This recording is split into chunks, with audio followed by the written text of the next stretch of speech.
Hello, Michael. James here. Just to take an opportunity to talk to you a little bit about Week Five's assignment two, and that is the draft for the final drawing.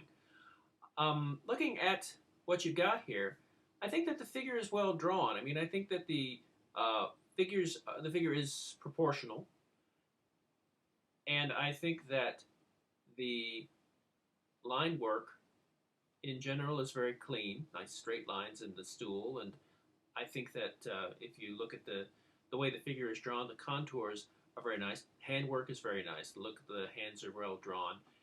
The face, the nose is a little indistinct, and I think that you probably could work on the shading around the eyes and face a little bit more. You've got a very strong highlight on the face, but I think that it probably needs to have a complementary shadow area as well. Looking at how you've done highlights,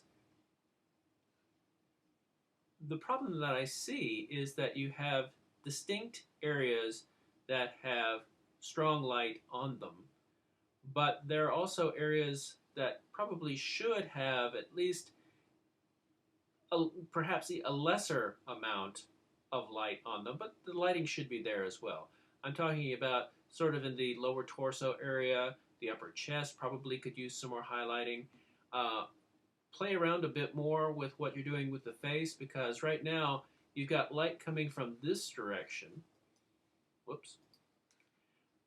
But for the face, it's coming from this direction. So you might need to look at the face a little bit more and figure out what's going on as far as the face is concerned to make it consistent with the rest of the figure.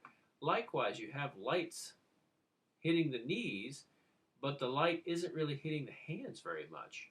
And I think that there probably needs to be a line of light that goes up and down the arm. Not necessarily as strong as across the upper chest and the knee, but there needs to be some sort of representation. Also, take a look at, although you've included a prop as far as, as a stool is concerned, but is there anything else you could add to the image to make it look finished? Does the figure cast a shadow on the ground, for instance? If he does, you need to put it in there. Is there anything else in the room? Could it be just a corner of a room where you can just put a line and some shading to further point out the direction of light? You could have him in the corner of the room. You could have a nice shadow that goes here.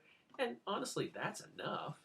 It doesn't. I'm not asking necessarily for you to put in a furniture store showroom behind the figure, but I do want to have some feeling of a place and a location. Same thing.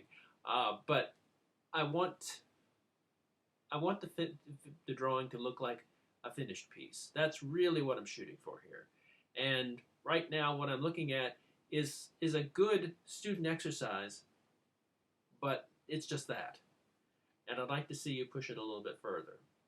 So, as far as the figure itself, I have no complaints. I think it's well drawn. Proportionally, it seems to work out fine.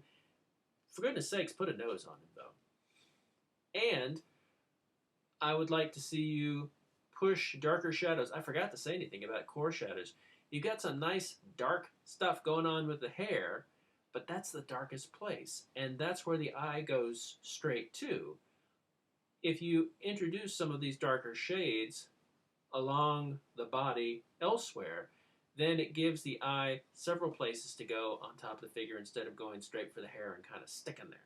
Also, the darkness of the eyes and the lips also makes this area the focal point, and you probably want the viewer to look at the rest of the figure as well. So try to be a bit more balanced as far as your darker shadows are concerned. Be a bit more balanced with your lights, making sure that you have like maybe secondary light areas to go along with these hot spots. And I think if you do those things, along with adding some background information, you're going to be in pretty good shape. Okay?